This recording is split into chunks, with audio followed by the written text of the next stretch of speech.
আসসালামু আলাইকুম সবাইকে। আজকে আমরা আলোচনা করব কিভাবে করে আইসিটিতে হাইয়েস্ট নাম্বার পাওয়া যায়। প্রথমত, আমার ভিডিওতে কোনো ফ্যান্সি এডিটিং নাই, কারণ আমার এডিটিং করার সময় নাই। আমি নিজে এবার এইচএসসি পরীক্ষার্থী, সো কোনো এডিটিংয়ের টাইম নেই। আর ভাবা, নিজে যেভাবে করে পড়ছি, নিজে যেভাবে করে মনে হয়েছে সবচেয়ে ইফেক্টিভ সেগুলোই বলতেছি। এর বাইরে আসলে তেমন কোনো ভিউ আমার নাই। আমার এখানে প্রমোশনের কোনো ইচ্ছা নাই। যা যা নিজের কাছে বেস্ট মনে হয়েছে তাই এখানে বলবো। তো প্রথমত, আমাদেরকে আইসিটির দুইটা পার্ট আছে, এমসিকিউ এবং সিকিউ। আমাদেরকে যদি, আর প্র্যাকটিক্যাল তো আছে, প্র্যাকটিক্যাল তো এমনিতেই মার্কস দেয়। তোমার কলেজে যদি তোমাকে 20 না দেয় বা 22-23 মিনিমাম না দেয়, এটা তোমার ব্যাড লাক, কিছু বলার নেই। যাই হোক, সিকিউ নিয়ে আলোচনা করি। তো আমাদের আইসিটি টোটাল বইয়ের চ্যাপ্টার আছে 6টা, বাট শর্ট সিলেবাসে চ্যাপ্টার আছে মোট 5টা। প্রথম থেকে শুরু করে পঞ্চম পর্যন্ত প্রত্যেকটা অধ্যায় আছে, অর্থাৎ অধ্যায় 1, অধ্যায় 2, অধ্যায় 3, অধ্যায় 4 এবং অধ্যায় 5। এখন আমাদের সৃজনশীল আসে হচ্ছে 8টা। আমাদেরকে 8টা থেকে উত্তর করতে হয় মাত্র 5টা। স্ট্র্যাটেজিটা কী হবে এখানে? প্রথমত, আমি শিওর বেশিরভাগ ক্ষেত্রে মানুষ প্রোগ্রামিং ল্যাঙ্গুয়েজ বা প্রোগ্রামিং ভাষা চ্যাপ্টার যে 5 আছে সেটা স্কিপ করে। আমিও পার্সোনালি স্কিপ করতে পছন্দ করি, স্কিপ করছিলামও। এমসিকিউতে আসলে সেই লেভেলের একটা খাইছি বাস, বুঝছো তো, পরবর্তীতে বুঝছি না, পড়তে হবে। পড়ছি, দুইটা এমসিকিউ পারছি 3-4টার মধ্যে। স্টিল এটা একটু হার্ডের মধ্যে আছে আর কি। এখন প্রোগ্রামিংটা আমরা বাদ দিলাম, প্রোগ্রামিংটা বাদ দিয়ে তাও কীভাবে আমাদের সিকিউতে হাইয়েস্ট ইভেন 50-এ 50 আনা পসিবল, সেই বিষয়ে এখন আলোচনা করবো। প্রথমত, প্রোগ্রামিং যদি তুমি পারো, অবশ্যই এটা বোনাস, কারণ প্রোগ্রামিং এমন একটা সিকিউ যেখানে তোমার মার্কস কাটার সুযোগই নেই, কোনো রকম সুযোগ নেই। তোমার যদি অ্যান্সার হয় তোমাকে মার্কস দিতে বাধ্য, যেভাবে করে অনেকটা গণিতে মার্কস দেয় না, ওই গণিতের মতো মার্কস। প্রোগ্রামিং তুমি লিখতে পারো, তোমার মার্কস নিশ্চিত। অন্যগুলো কিন্তু এরকম নিশ্চিত না। আরেকটা অধ্যায় আছে চ্যাপ্টার 3, ওটা নিশ্চিত, বাট চ্যাপ্টার 1-2 কিন্তু নিশ্চিত না। প্রোগ্রামিং তুমি লিখলেই তোমার নিশ্চিত। এখন প্রথমত হচ্ছে চ্যাপ্টার 1। চ্যাপ্টার 1 হচ্ছে সবচেয়ে easiest chapter in the ICT book. এর থেকে সহজ চ্যাপ্টার তোমাদের নাই, দেখলেই বুঝবা। তুমি জানো, আমি তো জানি, এটা আমিও পড়তেছি। তো এখান থেকে আমাদেরকে কী পড়তে হবে? হাতে গোনা 5-6টা টপিক আছে। ক্রায়োসার্জারি আছে, রেটিনা বা আইরিস স্ক্যান আছে, বায়োমেট্রিক্স আছে, বা রোবোটিক্স আছে, ইনফরমেশন টেকনোলজি আছে, সরি এআই, আর্টিফিশিয়াল ইন্টেলিজেন্স আছে, ভার্চুয়াল রিয়েলিটি আছে, এই যেগুলো। এর বাইরে কি তেমন কিছু আছে এখানে? রোবোটিক্স, এইসব এগুলো তোমার দেখো 6-7টা পার্টিকুলার টপিক দেয়া আছে। এই টপিকের বাইরে কিন্তু চ্যাপ্টার 1 থেকে আসে না। ইভেন যদি ভাগ্য ভালো থাকে, চ্যাপ্টার 1 থেকে 2টা সিকিউ আসা পসিবল। এটা তো অবশ্যই বোনাস। যদি চলে আসে 2টা সিকিউ, জাস্ট পড়লেই তুমি অ্যান্সার করতে পারবে। এবং আইসিটিতে সাধারণত কী হয়, লিখতে পারলে তোমাকে ফুল মার্কস সাধারণত দিয়ে দেয়, আর যদি নাও দেয় তোমাকে মিনিমাম ইনশাল্লাহ 9 তো দিবেই। তোমার অনেক হাই এটা মার্কস আসা পসিবল। চ্যাপ্টার 1 থেকে এটা গেল। কী করতে হবে? ওই জাস্ট হাই ভোল্টেজ টপিকগুলো, প্রত্যেকটা টপিক নিয়ে 1 পেজের বেশি লেখা নেই, ধারণা নিলেই হয়, খুবই ইজি। ক্রায়োসার্জারিটা আছে, এখান থেকে ইম্পর্টেন্ট জিনিসগুলো পড়ে নিলেই চলবে। তো এখন আমরা কথা বলবো চ্যাপ্টার 2 নিয়ে। চ্যাপ্টার 2টা হচ্ছে কমিউনিকেশন সিস্টেমস অ্যান্ড নেটওয়ার্কিং। বাংলাটা আসলে আমি জানি না, যেহেতু আমি ইংলিশ ভাষণে পড়ি, হয়তো এটা নিয়ে এখনও ভাবা হয়নি, দেখা হয়নি। তো কমিউনিকেশন নেটওয়ার্কিংটা একটু হার্ড চ্যাপ্টার 1 থেকে, বাট মোস্টলি কিন্তু থিওরি বেসড। সো আমাদের এখানেও পড়লে পারা যাবে, এমন না যে ভাই ম্যাথের মতো, প্রোগ্রামিংয়ের মতো, যে আমি পড়লাম তাও কোনো ঠিক ঠিকানা নাই, কমপ্লেক্স করে দিল। নাম্বার সিস্টেমের মতো পড়লাম, ঠিক ঠিকানা নাই, কমপ্লেক্স করে দিল। এটা চ্যাপ্টার 2তে হবে না, চ্যাপ্টার 1 এটা হবে না। সো চ্যাপ্টার 2টা আমাকে ভালো করে মুখস্থ করতে হবে। এটা অনেকটা মুখস্থ বেসড। চ্যাপ্টার 1 যেমন শুধু মুখস্থ বেসড না, অনেক কিছু বানায় লেখা যায়, চ্যাপ্টার 2 একটু মুখস্থ বেসড। অনেক কিছু আছে এখানে, একটু মুখস্থ করতে হবে। হালকা হালকা মুখস্থ করলে, একটু বুঝে মুখস্থ করে ফেলতে পারলে এখান থেকে একটা মোটামুটি শিওর শর্ট সিকিউ চলে আসবে। চ্যাপ্টার 1 চ্যাপ্টার 2 মিলে মোট 3টা মতো সিকিউ এখান থেকে উত্তর করা ইনশাল্লাহ পসিবল, যদি ভাগ্য ভালো থাকে। ভাগ্য যদি অত্যন্ত খারাপও থাকে, তাও 2টা সিকিউ তোমার মিনিমাম আসতেছে। এখন দেই আমরা থার্ড যে ইজি চ্যাপ্টার। আমার কাছে পার্সোনালি মনে হয় HTML চ্যাপ্টারটা ইজি।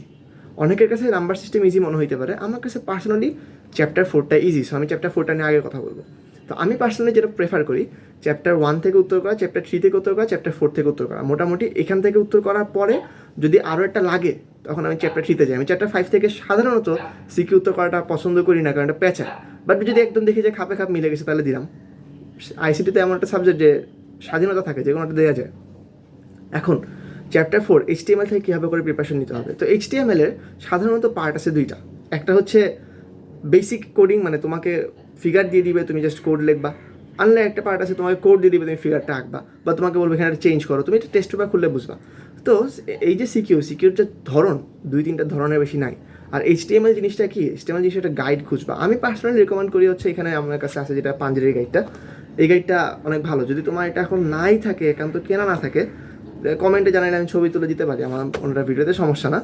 HTML এর কিছু বেসিক কোয়েশ্চেন্স অনেক ইজিভাবে এখানে দেয়। আমি যদি দেখাই, অন্যান্য অনেক বই আমি দেখছি, আমি এখানে পার্সোনালি কাউকে ছোটো করবো না, বাট উদ্ভাসের বইটা যদি বলতে চাই, ওরা এখানে HTML এর কোয়েশ্চেনগুলো অনেক বড় বড় করে অ্যান্সার করছে। এত বড় করে অ্যান্সার করা সাধারণত লাগে না, দরকার নেই, প্রয়োজন নেই। তো এই জিনিসগুলো অনেক কমপ্লেক্স, ওই অ্যান্সারগুলো শিখে তারপরে এই অ্যান্সারগুলো লিখবা, এটা আসলে দরকার নেই। এটা এমন এক লেভেলের অ্যান্সার যেগুলো বুয়েটে আপনার চাবে। বুয়েট ছাড়া তোমার এখানে এইচএসসি পরীক্ষাতে এত কমপ্লেক্সভাবে চাওয়া লাগে না। যেমন এখানে দেখো, আমি যদি দেখাই পাঞ্জাবিতে অনেক ইজি কিছু কোয়েশ্চেন্সের অ্যান্সার আছে, একদম বেসিক। তো এই কোয়েশ্চেনগুলো এখান থেকে দেখে একটা টেস্ট পেপার থেকে দেখে, সাধারণত পাঞ্জাবি থেকে দেখে অ্যান্সার করলেই চলবে। HTML অনেক ইজি, 5-6টা কোয়েশ্চেন জাস্ট দেখবা, কপি করবা, মুখস্থ হয়ে যাবে। আর যদি HTML মুখস্থ করা যায়, এটা এমনিতেই পারা যায়। এটা মুখস্থর মতো, ম্যাথের ফর্মুলার মতো। তুমি জানো কি অ্যাড করতে হলে কি ইউজ করা লাগবে, দাগ দিতে হলে কি ইউজ করা লাগবে, সাবটাইটেল দিতে হলে কি ইউজ করা লাগবে, সুপারস্ক্রিপ্ট সাবস্ক্রিপ্ট ইউজ করতে হলে কী দেওয়া লাগবে, তোমার মুখস্থ হয়ে যাবে প্র্যাকটিসের উপরে। এটা এটা একদমই হার্ড না, এটা অনেক ইজি, জাস্ট পড়তে হবে, জাস্ট একটু প্র্যাকটিস করতে হবে খাতায়। হার্ড যেখান থেকে করতে পারে সেটা হলো কি চ্যাপ্টার 3 আর চ্যাপ্টার 5। এখন চ্যাপ্টার 3-তে আসি। চ্যাপ্টার 3 এর কিন্তু 2টা পার্ট। একটা হচ্ছে নাম্বার সিস্টেমটা সাধারণত ইজি হয়, আর আরেকটা হচ্ছে ওই যে Eder half Eder, digital device মনে হয় এটাকে বলে। রেজিস্টার আছে, অ্যাডার আছে, হাফ অ্যাডার আছে। রেজিস্টারটাও সাধারণত ইজি হয়, কিন্তু মাঝে মাঝে কিছু কমপ্লেক্স ম্যাথ দিয়ে ফেলে, সেটা আসলে ব্যাড লাক। সাধারণত বোর্ড স্ট্যান্ডার্ড দেয় না, বাট যদি কখনো দিয়ে ফেলে এটা ব্যাড লাক। এখন ICT চ্যাপ্টার 3 থেকে কী করতে হবে, যে কোনো একটা পার্ট আগে চুজ করো, নাম্বার সিস্টেম নাকি ডিজিটাল ডিভাইস, চুজ করে সেটা নিয়ে তুমি PhD করো। আমাদের একটা জিনিস মানে বুঝতে হবে, যেই অধ্যায়টা আমি ধরবো সেটা যেন PhD করা হয়। আমি এখান থেকে একটু ধরলাম, একটু পড়লাম, ওইখান থেকে একটু ধরলাম, একটু পড়লাম, এরকম করে কখনো পারা যাবে না। আমি HTML পড়লাম, ঠিকই দেখা গেলো HSC-তে 2টা সিকিউ আসছে, বাট আমি কী করতে গেছি, আমি HTML পড়তে গেছি, প্রোগ্রামিংও পড়তে গেছি, কিছুই আমি ঠিকঠাক মতো শেষ করি নাই, PhD আমি করি নাই, একটু ঘুরাইলেই আমি পারতেছি না, এরকম যেন না হয়। সো তুমি আগে চ্যাপ্টার 3টা নাও, 2টা পার্ট আছে, আগে ঠিক করো তুমি নাম্বার সিস্টেম পড়বা নাকি তুমি ডিজিটাল ডিভাইস পড়বা। তুমি যদি নাম্বার সিস্টেম পড়ো সেটা তুমি নাও, একটু ভালো করে সময় দাও, একটু মাস্টার করো, যে এখান থেকে যখন সিকিউটা আসবে আমি যেন পারি। চ্যাপ্টার 1 তুমি নিছো, ভাই এমন যেন না হয় আমি রোবোটিক্স সব পড়ছি, হোয়াট ইজ রোবোটিক্স আসে সংজ্ঞা আমি লিখতে পারি না, ক্রায়োসার্জারি পড়ছি, ক্রায়োসার্জারিতে টেম্পারেচার কত লাগে এটা আমি পারি না। এইরকম হইলে তো তোমার পড়ে আর লাভ হবে না। তুমি পড়লা, একবার রিডিং দিয়ে গেলা, জানো, লিখতে পারো না, হবে না, 8 পাবা 7 পাবা। যেটা পড়বা একেবারে PhD, তুমি চ্যাপ্টার 1টা PhD করো, এটা থেকে 2টা সিকিউ আসার সম্ভাবনা অনেক বেশি। চ্যাপ্টার 2টা PhD করো, যদি বেশি হার্ড লাগে চ্যাপ্টার 3টা PhD করো।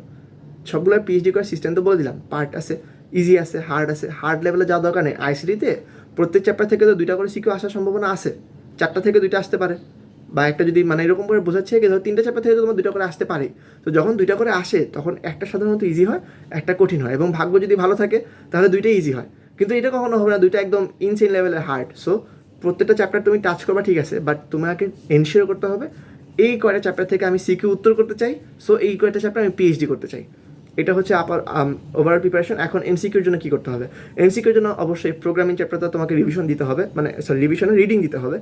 দিয়ে প্রোগ্রামিং কিছু সাইন আছে যে এটা দিয়ে কী বোঝায়, এটা দিয়ে কী বোঝায়, স্টার্ট এন্ড বোঝায়, এটা দিয়ে প্রসেসিং বোঝায়, এটা দিয়ে ইনপুট আউটপুট, রেক্টেঙ্গেল আছে, প্যারালোগ্রাম আছে, এটা দিয়ে ইনপুট আউটপুট বোঝায়। এই জিনিসগুলো একটু পড়ে রাখতে হবে। ভাগ্য ভালো থাকলে 2টা MCQ পারবা, ভাগ্য বেশি খারাপ থাকলে 3টা MCQ পারবা না, 22 পাবা, এইরকম আর কি অবস্থা। তুমি যদি প্রোগ্রামিংটা রিডিং দিতে পারো তুমি ইনশাল্লাহ 24 পাবা, 25 না পাও, প্রোগ্রামিং থেকে একটা নাই পারতে পারো যদি তুমি একদম বাদ দাও। সো এটাই হচ্ছে আমার সাজেশন। আপাতত যা পড়বা তার জন্য একদম বিস্ট লেভেল হয়, এবং যা তুমি পারো সেটার জন্য তুমি খুব এক্সিকিউশন লেভেলে পারো, যেন তুমি লিখতে পারো। এমন যেন আসলেই না হয় যে আমি ডিজিটাল ডিভাইসে ম্যাথগুলো পড়ছি কিন্তু আমি এখন অ্যাপ্লাই করতে পারতেছি না, এমন যেন কখনো না হয়। সো এর বাইরে আপাতত যদি কোনো কোয়েশ্চেন থাকে অবশ্যই জানাবা। আর that's overall suggestion for ICT। যদি ইনশাল্লাহ এরকম করে পড়ো, ইনশাল্লাহ অবশ্যই প্র্যাকটিক্যালে যদি 25 দেয়, MCQতে তুমি 24 পাও, 95, 96, 98 ইনশাল্লাহ পাওয়া সম্ভব। So that's all for today. আর কোয়েশ্চেন থাকলে জানাবা। Thanks for watching, bye by.